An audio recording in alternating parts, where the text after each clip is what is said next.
আমরা আজকে ডিজিটাল ডিভাইসের অংশ আলোচনা করব। তৃতীয় অধ্যায়ের দ্বিতীয় অংশ ডিজিটাল ডিভাইসের অংশ আলোচনা করব। দেখবেন আপনারা ডিজিটাল ডিভাইসের গেট অনেক সহজে সম্পন্ন করা যায়। আজকে আমরা গেটে করব a plus a b c। এখানে আমরা একটা অঙ্ক তৈরি করছি আপনার বইয়ের কত 262 পাতা।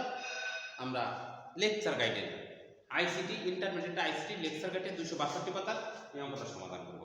দেখবেন গেট অনেক সহজে। আমরা জানি মৌলিক গেট কয় প্রকার? 3 প্রকার, অর গেট, অ্যান্ড গেট এবং নট গেট।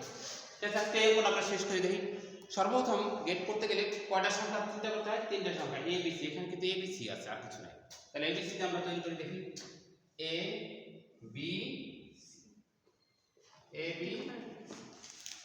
এবার প্রথমে কি a b c, প্রথমে a তে একটা দাগ দেব,